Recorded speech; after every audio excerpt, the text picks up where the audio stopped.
하나님 말씀 마태복음 11장 28절 말씀. 수고하고 무거운 짐진 자들아 다 내게로 오라. 내가 너희를 쉬게 하리라. 아멘. 찬양하겠습니다.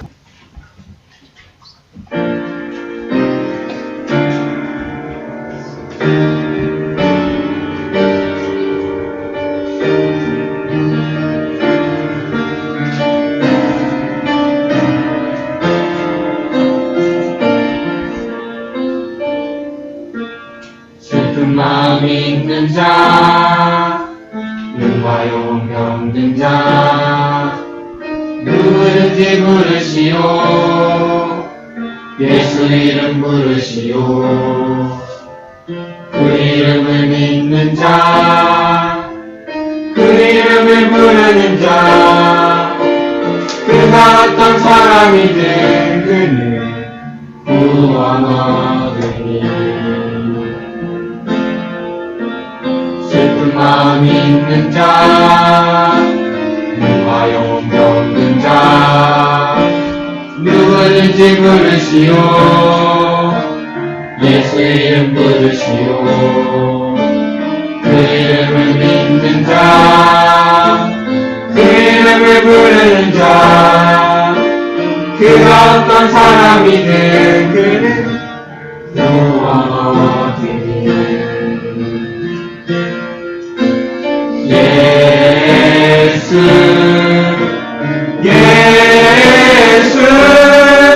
모든 역의 그 이름 예수 나 외쳐 부르네.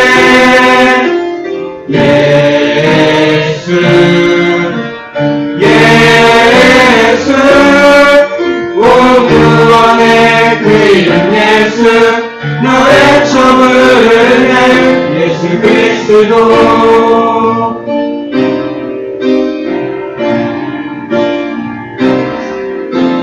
슬픈 마음 있는 자, 눈과 영혼 병든 자, 누구든지 부르시오. 예수 이름 부르시오. 그 이름을 믿는 자, 그 이름을 부르는 자, 그가 어떤 사람이든 그는 구원 얻으니. 예수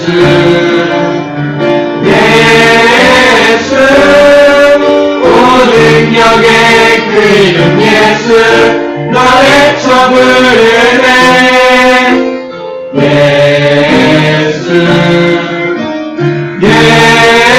예수 오 구원의 그 이름 예수 나 외쳐 부르네. 예수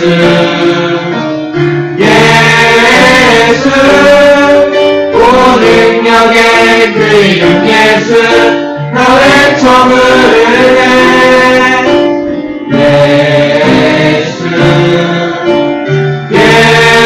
예수 오 구원의 그 이름 예수 나 외쳐 부르네.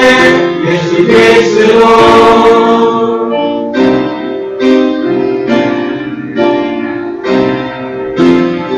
나는 내게 없으나 너가 가진 건 너에게 주니. 너의 이름 예수라. 그 이름을 붙드시오. 그 이름을 믿는 자, 그 이름을 외치는 자, 그가 어떤 사람이든 그는 주의 영광 보리라.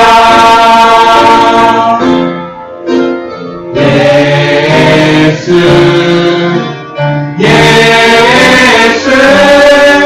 오 능력의 그 이름 예수 나 외쳐 부르네. 예수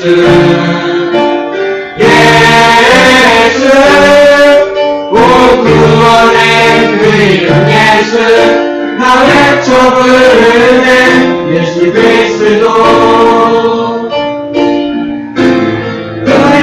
주신 영광 세상의 이름 나 어찌 잠잠하니 세상에 크게 외쳐 부르리 나의 주 예수 그리스도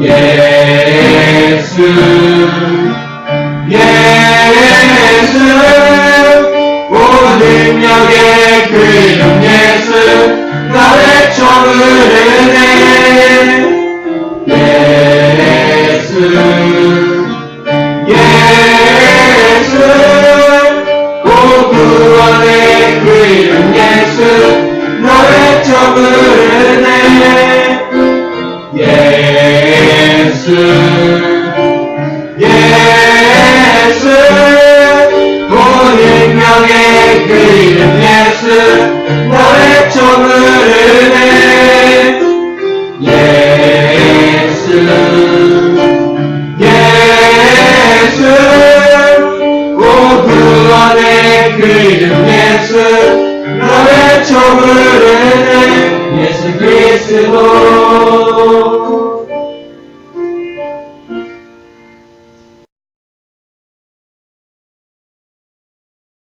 우리가 하나님께 나올 때에 우리의 선한 마음으로만 나오는 것이 아니라 우리의 죄도 함께 가지고 나갑니다. 하나님께 나갈 때 우리의 모든 것을 다 가지고 나가기 때문입니다. 사실 우리가 하나님 앞에 내어놓을 수 있는 것은 아무것도 없습니다.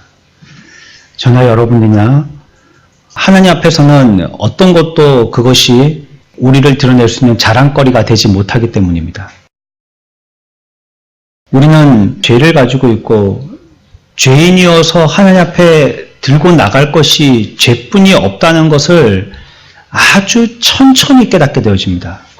그래서 어느 때에는 이 일들에 대해서 전혀 모르고 마지막에 죽음의 막바지에 이르러서야 겨우 깨닫게 되는 사람도 있습니다. 믿는 자나 믿지 아니하는 자나 죽음의 문턱에 직전에 이르러서는 자신이 죄를 지었고 자기가 남긴 후손들에게도 많은 잘못들을 저질렀다라고 회개하면서 죽습니다. 그러나 이 일을 가지고 하나님 앞에 나와서 회개하게 될 때 그 사람이 그때부터 신앙의 첫걸음을 내딛게 되는 것입니다. 그러므로 우리들은 마지막에 가서 뒤늦게 더 이상 기회가 없을 때 우리로서는 무엇인가 아무것도 할 수 없는 그저 죽음의 문턱을 지나는 것밖에는 이러한 기회를 다 잃고서야 후회하는 자들이 되지 말고 우리에게 기회를 주셨을 때에 하나님의 말씀을 듣게 하시고 앞에서 말씀드렸던 것처럼 내게는 죄뿐이 없다는 것을 이미 우리들에게 깨닫고 성경으로 우리들에게 풀어서 말씀하여 주셨을 때 이것을 알고 하나님 앞에 나오게 되어지는 복과 은혜가 저희 여러분들에게 있기를 축원합니다. 하나님에 대해서 관심을 갖게 되어지면요, 이 두 가지에 대해서 우리들은 온전한 접근을 이루게 됩니다. 과거에 내가 선한 일을 과연 했는지 말이죠. 선하게 살았는지 이것을 먼저 생각하게 돼요. 그리고 현재도 되돌아보게 되죠. 내가 지금 선한 사람인지. 또 한 가지는 죄를 생각하게 됩니다. 자신의 죄를 깨닫게 되어지죠. 난 용서받을 수 있는지, 용서를 받는다면 어떻게 용서받을 수 있는지 궁금해들 합니다. 하나님께 가까이 가면 그렇게 되더라는 거예요. 여기서 우리가 발견할 수 있는 한 가지 점이 있습니다. 그것은 바른 삶이라는 것은요, 하나님의 은혜 안에서만 주어진다는 것입니다. 자신을 되돌아보게 되어져서 자신의 참을 분별하게 되어지니까 하나님 앞에 나오지 않고서는 이것을 알지 못하기 때문에 내가 무엇이 선한지 죄인지를 알게 되고 구분되어지기 때문에 하나님 앞에 나와서야 비로소 바른 삶을 살게 되는 것입니다. 하나님의 은혜가 없으면 사실 우리의 인생은 불행하고 기쁨이 없습니다. 여러분들이 나름대로 계획을 세우고 다른 사람들이 그 사람들을 따라가지 못할 정도로 능가하는 능력을 가지고 다른 사람들보다 훨씬 첩경으로 잘하고 바른 결정이라고 했던 그 결정들이 이후에는 후회스럽고 그때 그러지 아니할 걸 한 내가 생각지 못했던 그런 여러 갈래의 길들을 마주하게 되어지는 갈림길에 설 때가 많은 것이 인생들입니다. 그래서 하나님의 은혜가 없다면요, 우리가 아무리 수고하고 노력하여도 그 삶 가운데 기쁨과 행복을 찾을 수가 없어요. 우리들은 선천적으로 어리석기 때문에 그렇습니다. 우리 코앞에 있는 10분, 5분의 1도 모릅니다. 우리의 삶은 늘 부족을 느끼게 되어지고요. 그래서 항상 부끄러운 삶을 살게 되어집니다. 이러한 삶들은 우리의 어깨에 무거운 짐이 되어져서 평생 고통을 안겨주게 되는 것입니다. 하나님의 은혜가 없다면 우리의 삶은 그저 다람쥐 쇠바퀴 돌듯이 같은 방향으로만, 같은 힘을 가지고 같은 수고하여서 의미 없는 삶의 시간들을 보내게 되더라는 것입니다. 현대인들의 최종적인 고민이 이것입니다. 어떻게 하면 행복해질 수 있냐는 것이죠. 여러분들이 요즘에 이렇게 힘쓰고 애쓰는 것이 다 행복을 찾아 열심히 하는 것 아니겠어요? 어떻게 하면 행복할 수 있는가 싶어서 돈도 벌어보고, 뭐 사랑도 해보고, 또 물건도 사보고, 아니면 명예 지위도 한번 얻어보려고 노력해보고, 우리의 삶들이 그런 것 아니겠습니까? 현대인들이 전부 다 행복을 파랑새처럼 뒤쫓고 있습니다. 하지만 그 노력의 결과들은 저 여러분들이 다 알고 있습니다. 결국은 지치고 찾지 못하는 것이에요. 발견했다라고 생각해보고 취했다라고 생각해봤지만 그곳에 당도해보니까 또 오를 산이 있어요. 거기에 가본 사람도 있지만 거기에 가본 사람은 또 무엇인가 있더라는 거예요. 우리나라에서 대통령만큼 권세 있는 사람이 있겠어요? 대통령만큼 명예가 있는 사람이 있겠어요? 하지만 대통령이 행복할까요? 특히 우리나라 대통령이 행복할까요? 인간은 아무리 애를 쓰고 노력해도 행복에 이르기는 역부족인 거예요. 그렇다면 우리가 대답할 수 있는 것이 한 가지 있습니다. 온전한 삶도 살 수 없고 바른 삶도 살 수 없고 행복한 삶을 살 수도 없다면 그러면 우리들은 어떻게 살아야 되겠는지 말이에요. 성경이 그걸 얘기합니다. 하나님의 은혜를 붙들라고 얘기합니다. 우리에게 하나님의 은혜를 붙들게 되어질 때 바른 삶이 우리들에게 제시되어지고 행복한 삶의 결과가 있다라고 성경은 우리들에게 분명하게 얘기하고 있습니다. 여러분들 믿으시기 바랍니다. 다른 길은 없어요. 저보다 연배 높으신 분들도 계시니까 인생을 어느 정도 살아보시면 아십니다. 노인정에 가봐서요, 내가 어느 대학 나왔다라고 서로 어깨에 힘주고 있는 할아버지들 안 계십니다. 다 똑같이 장기 두고 계시고, 다 똑같이 바둑 두고 계시고, 내가 왕년에 몇 평에서 살았는데 하면서 노인정에 와가지고 그러면서 싸우고 계시는 할머니들 없으세요.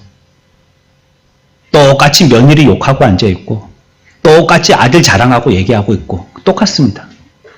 어느 정도 인생을 살다 보면요, 그런 것들이 이제 별게 아니게 되는 거예요. 그제서야 깨닫는 거예요. 젊었을 때는 자식들이 뭐 잘못하면 고쳐볼 거라고 눈이 세목골이 돼가지고 회초리를 들고 소리를 지르지만 이제 할아버지 할머니가 되어서 손주를 보게 되어지면요, 그 녀석들이 뭘 해도 그렇게 예쁘대요. 아직 태어나지도 않았는데 예쁘다는 거예요. 벌써 기대가 되고 어느 정도 인생을 살다 보면요, 초월하게 되는 겁니다. 다 깨닫게 되는 것입니다.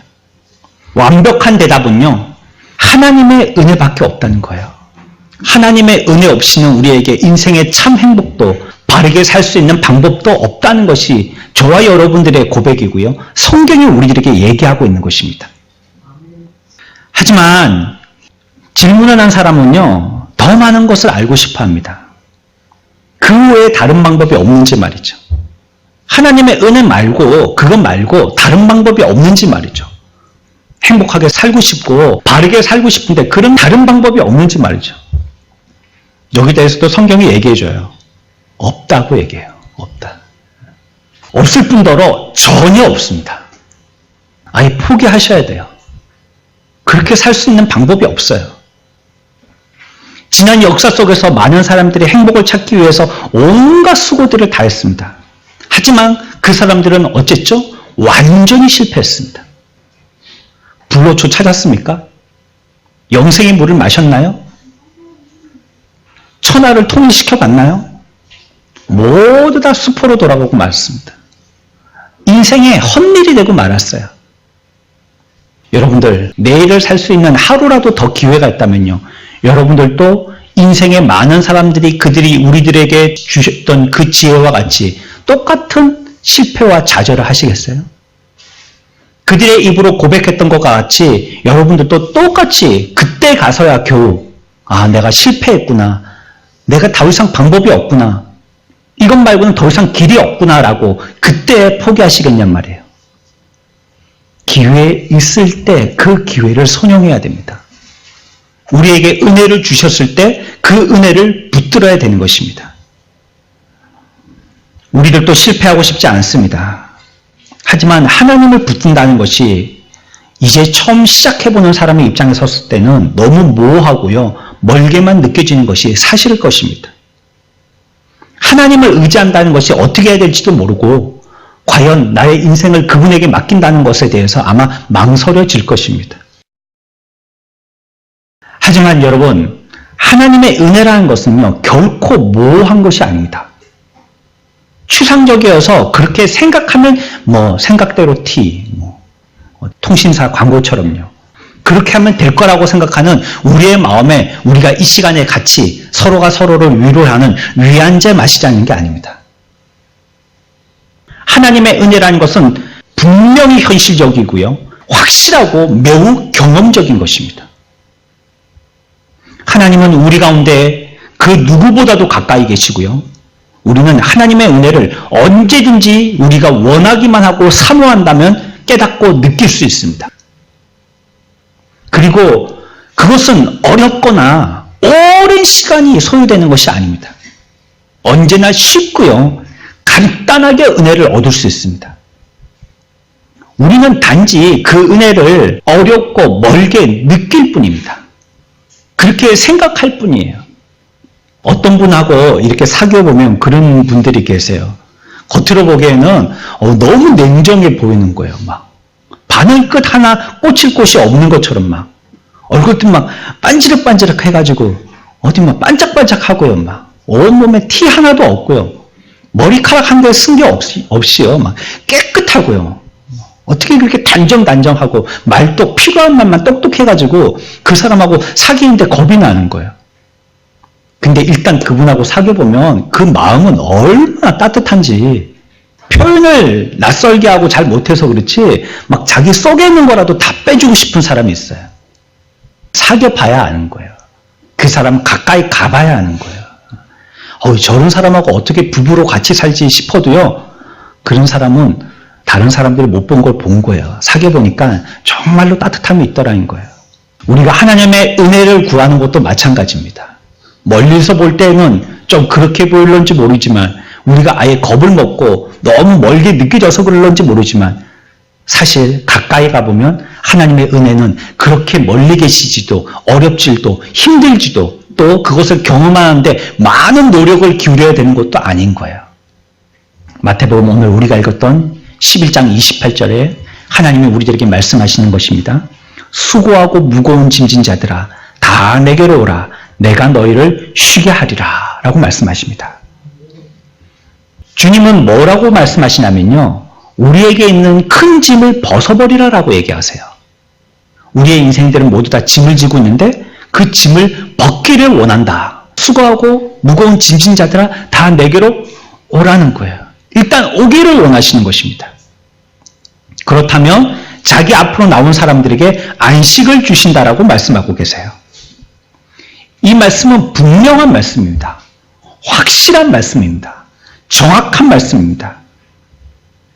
우리가 간구하고 주님이 응답하시는 일은요, 한순간에 일어납니다. 그렇게 많은 시간이 필요하지 않아요. 시간이나 공간이나 우리들에게 있는 사적인 내 개인적인 문제들이 그렇게 주님 앞에서는 중요한 문제가 되지 않습니다.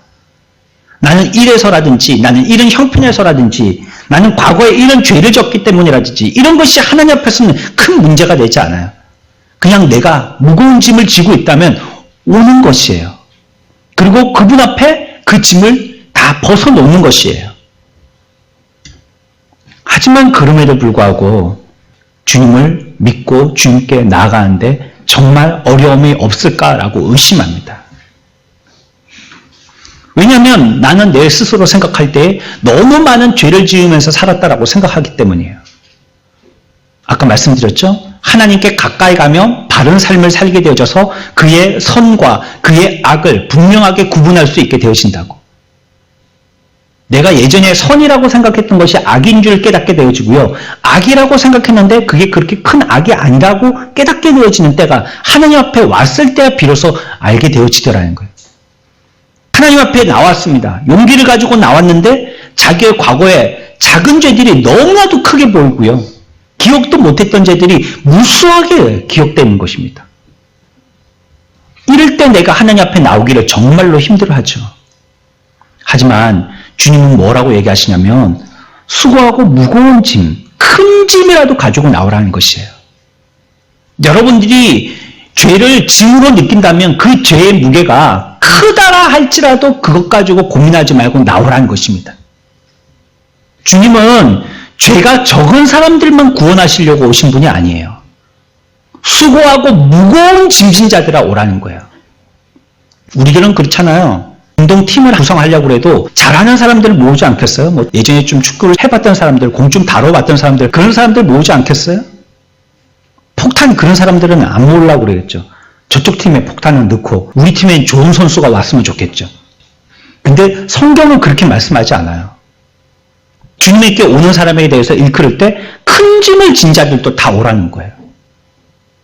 죄 가운데 방황하는 우리의 삶이 구원을 받는 데는 전혀 방해가 되지 않습니다. 이것을 여러분들이 만약에 고민한다면 여러분들이 이렇게 생각하는 거예요.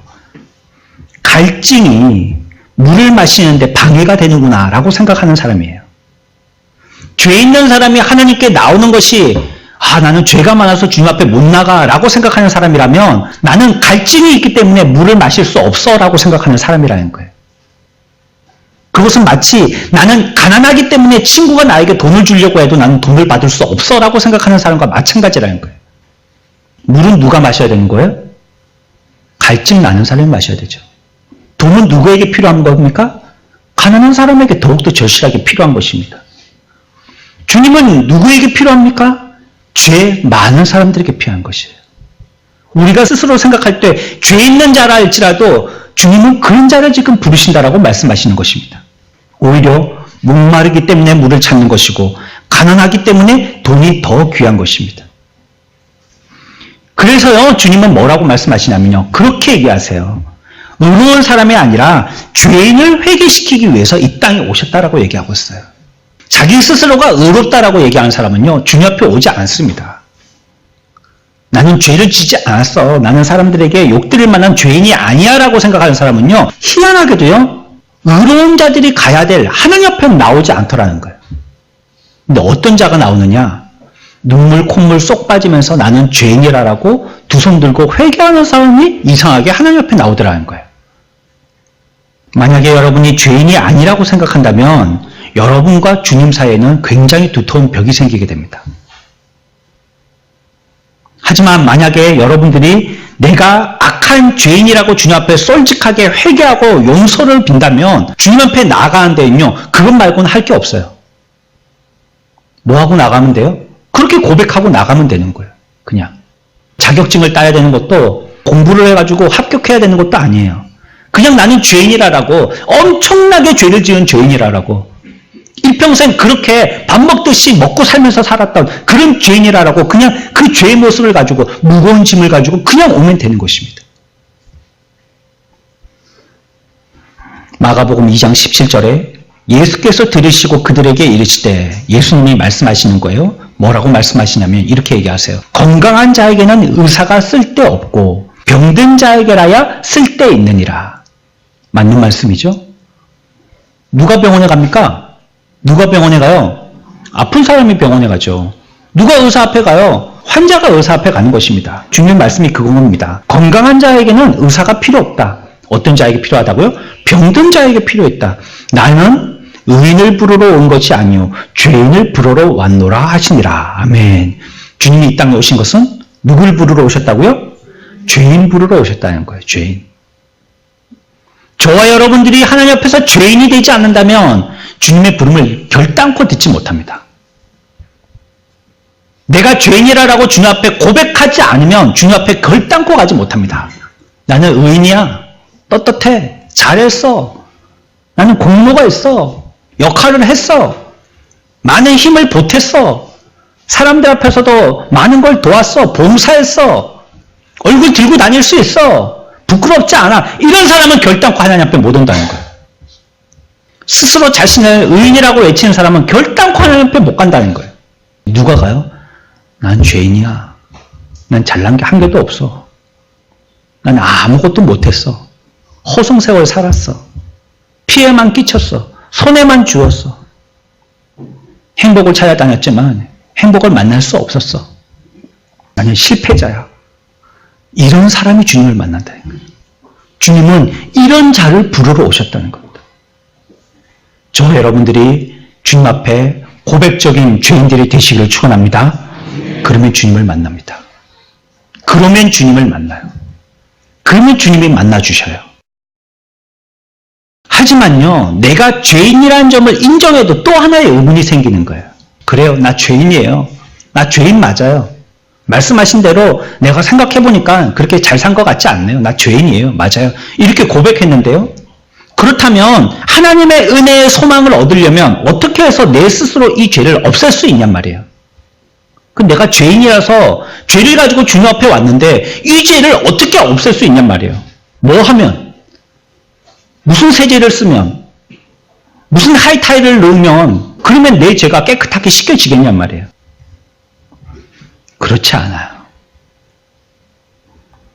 우리를 죄에서 깨끗하게 하는 것은요, 내가 죄인이라고 고백하고 내 스스로 깨끗하게 하기 위해서 노력하는 것이 아니라 주님이 우리 죄를 깨끗하게 해주신다는 거예요. 앞에서도 아까 11장에서 뭐라고 말씀하셨죠? 수고하고 무거운 짐진 자들아 내게로 오라. 그러면 뭐라고요? 그러면 우리는 뭐 하라고요? 아무것도 하는 게 없어요. 그냥 우리는 그냥 오라는 소리 듣고 뭐 하면 돼요? 가면 돼요. 그냥 가면 돼. 그러면 쉬게 하고 우리를 갖다가 깨끗하게 하시는 분은 누구예요? 하나님이 다 하시는 거예요. 내가 죄 있어요. 나 깨끗하고 싶어요. 은혜 입고 싶어요. 과거의 잘못을 반성하고 새로운 삶을 살고 싶어요. 어떻게 하면 되죠? 우리가 고백할 수 있는 대답은 한 가지뿐이 없어요. 아무것도 할 게 없습니다. 저 여러분은 아무것도 할 게 없어요. 그걸 누가 해주신단 말이에요? 주님이 해주신다는 거예요. 주님이. 일단 우리는 오기만 하면 주님이 깨끗하게 해주신다는 거예요. 주님은 완벽한 구원자세요. 주님은 우리가 스스로 자기 자신을 구원하도록 도우시는 것이 아니에요. 주님 스스로가 발벗고 나서서요, 우리를 직접 구원해 주시는 겁니다. 어떤 위대한 자도 이렇게 안 합니다. 전쟁이 나가면요, 참모 총장이 나가서 전쟁할 줄 아세요? 아닙니다. 별들이 나가서 전쟁할까요? 아닙니다. 그 사람들은 저렇게 안전한 벙커에서요, 통신으로만 레이더를 보고 교신합니다. 전쟁은요, 저 밑에 사병들이, 장교들이 나가서 다 싸우는 거예요. 이 시대의 권세가들은요, 자기는 손해보지 않으려고 하면서 많은 사람들에게 손해를 끼칩니다. 군인들도 자기들은 높은 사람들은 다 안전한 데 있으면서요, 계급이 낮은 사람들만 죽으라고 먼지구덩이에 나가서 전쟁하고 싸우는 거예요. 죽는 거예요. 하늘에 높으신 하나님께서 우리를 구원을 주실 때도 그렇게 하신다면, 아이고 내가 뭐 저 천암 밑에까지 갈 수 있겠냐, 그런 걸 뭐 너희들이 알아서 해, 이렇게 하신다면 우리의 구원과는 절대 먼 이 세상의 질서와 마찬가지겠죠. 근데 주님은 그러지 않으신다는 거예요. 직접 자기가 이 땅에 오셔서 우리를 구원하시는 구원자가 되셔요. 위대한 종교개혁자 중에 마틴 루터라는 사람이 있습니다. 처음에 루터도요, 우리처럼요, 자기의 죄에 의해서 많이 고통스러워했습니다. 회개해야 된다는데 회개에 대해서 크게 부담을 느꼈습니다. 그래서 그 사람은 생각하기를 우리처럼 그냥 이치로 생각했어요. 회개하게 한다면 뭔가 하나님 앞에 특별한 행위를 해야 되는 게 아닌가라고 생각한 거예요. 그래서 구약이라는 시대 때는 어떻게 했냐면 하나님 앞에 회개하기 위해서 제물로 짐승을 잡았어요. 그러면 그걸 잡아서 하나님에게 올리면 하나님이 그거 받으시고 자기의 죄를 용서해 주신다고 믿었어요. 자기의 공로 가지고요. 그 공로로 죄가 사해진다라고 생각을 했었어요. 루터도 비슷한 생각을 한 거예요. 아, 내가 그러면 회개하기 위해서는 어떤 일을 해야 될까라고 많이 고민한 겁니다. 그렇지만 루터는 하나를 깨달았습니다. 그가 소망하는 이러한 완전한 회개라는 것이요. 하나님을 엄격하고 무자비한 어떤 재판관처럼 생각해서는요. 결코 일어나지 않는다는 걸 깨달았어요. 사람이 회개에 이르는 것이요. 사람의 수고에서 비롯되는 것이 아닙니다. 바로 하나님의 인자와 하나님의 사랑에서 비롯되는 거예요. 모든 참된 회개는요. 하나님의 용서하시는 사랑을 아는 것으로부터 시작되는 거예요. 이것을 깨달았을 때 루터가요. 천둥 소리와 같은 큰 소리를 마음의 울림으로 듣고 깨닫게 되어졌습니다. 그리고 사랑이 많으신 하나님이 내 죄를 용서해 주시고 인자의 하나님이 나를 사하여 주실 것이라는 것을 확신하게 되었습니다. 그래서 그 이후로는요. 용서받기 위해서 자기 스스로가 무엇을 갖다가 행해야 될지에 대한 선한 행위나 마음의 준비 같은 거 하지 않게 됐어요. 그렇다고 구원받고 회개한 사람들이 망나니처럼 아무렇게나 살아도 된다는 말이 아닙니다. 하나님의 은혜를 안 사람이라면 그렇게 살지 않겠죠. 그러나 최소한 하나님 앞에 회개하기 위해서 선한 행위나 내가 회개하기 위해서 마음에 어떤 준비를 해야 되는 무엇인가의 준비는 하지 않게 되게 됐다는 것이에요. 사람은 죄인으로 하나님께 다가갔을 때 인정되는 것입니다. 사람에게 약속된 하나님의 용서는요. 그 사람의 죄가 얼마나 악한지 깨닫게 해주시고요. 그리스도의 십자가를 통하여서 주신 이 구원은요. 그 사람이 영적으로 얼마나 길을 잃고 헤매는 어린 양과 같은 자인지 알게 하여 주십니다. 하지만 이 루터는요. 죄에 대한 괴로움으로써 쉽게 평안을 얻지 못했어요. 그 사람은 종종 내게 이전의 죄가 계속 남아있기 때문에 그것이 나에게 징벌로 이루어지지 않을까 겁을 냈습니다. 벌받지 않을까 하나님 앞에. 그랬던 그가 오히려 이 죄에 대해서 용서를 깨닫고 난 다음부터는요. 너무 놀라워서 오히려 그런 것들을 정말로 믿기워하지 않았어요. 사실 그럴까? 너무 놀라운 사실이었기 때문이에요. 언젠가 루터가 병상에서 뒤척이는 때가 있었습니다.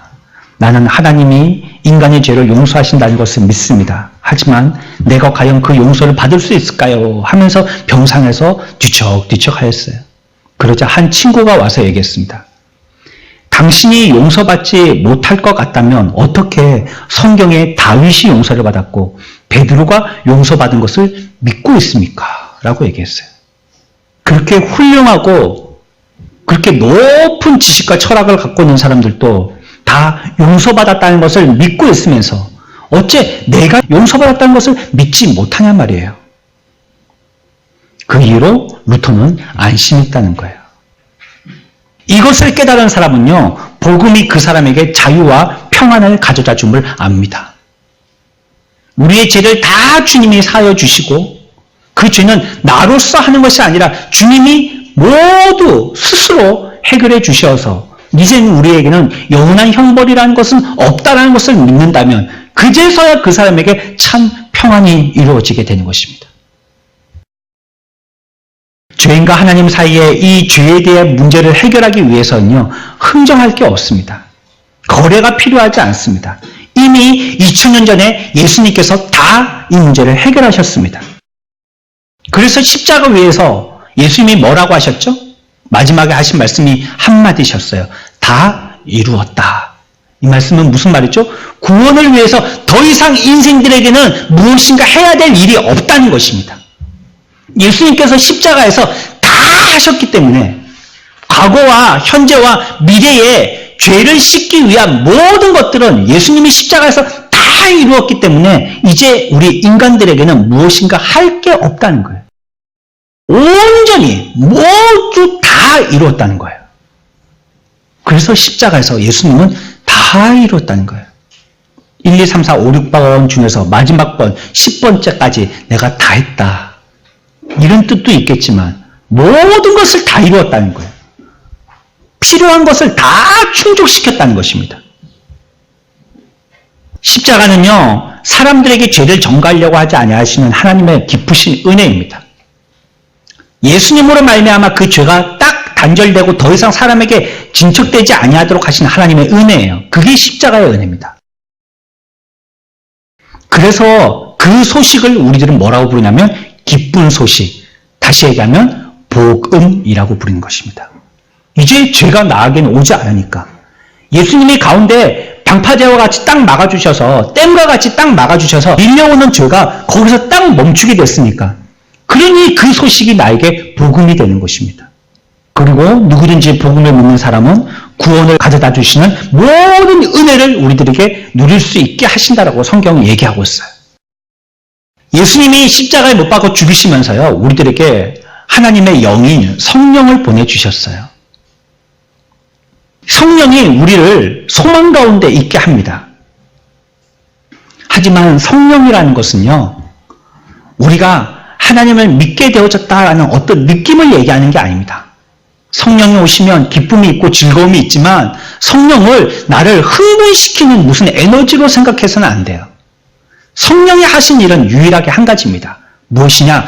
예수님이 구원받게 하시기 때문에 예수님께로 우리들을 인도하는 역할을 하는 것입니다.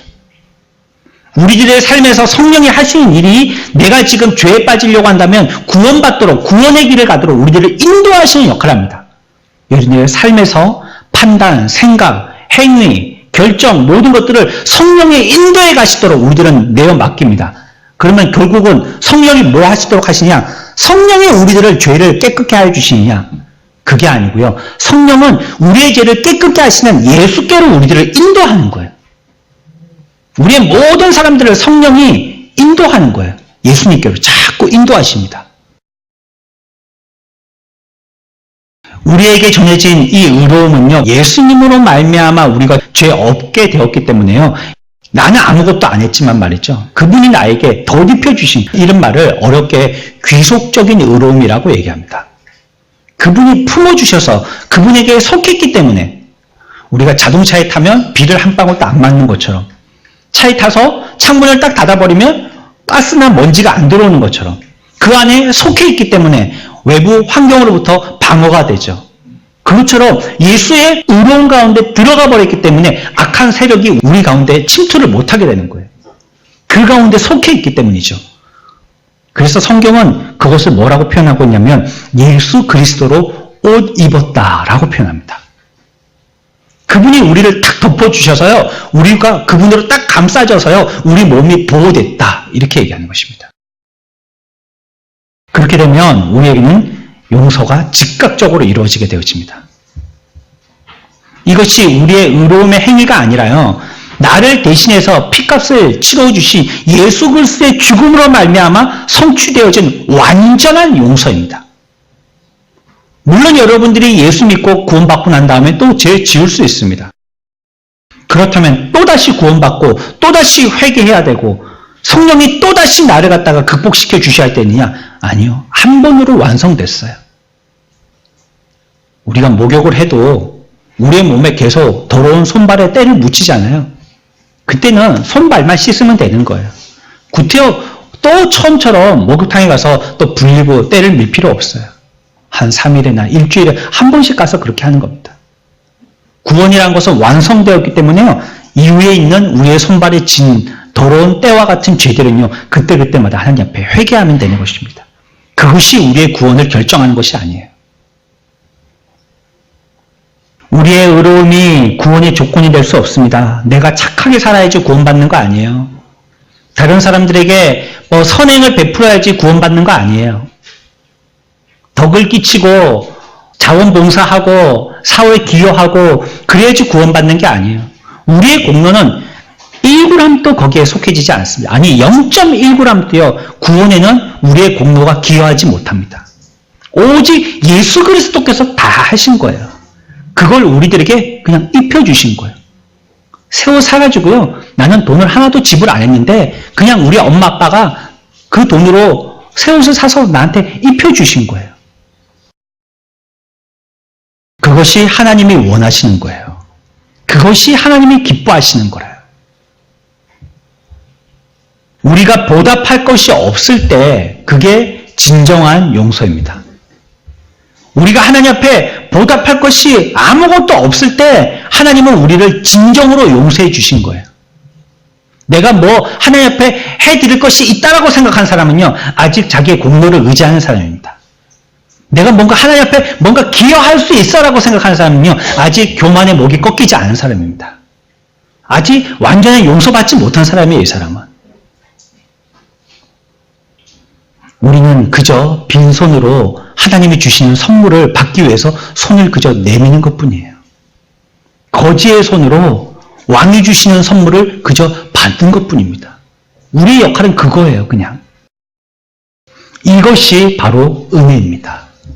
이것을 하나님이 우리에게 주신 은혜라고 얘기하는 거예요. 주님이 우리들에게 은혜 주시는 이유는 하나님이 우리를 사랑하시기 때문입니다. 우리가 하나님의 은혜를 받을 수 있는 자격이 없지만요. 하나님은 온유하심과 그의 사랑으로 우리를 돌보기를 기뻐하시기 때문입니다. 우리에게는 그 어떤 사랑의 모습도 없습니다. 주님이 우리를 즐겨하시고 좋아할 만한 그런 어떤 아름다운 풍채도 갖고 있지 못합니다. 그저 하나님이 우리를 사랑하시기 때문이에요.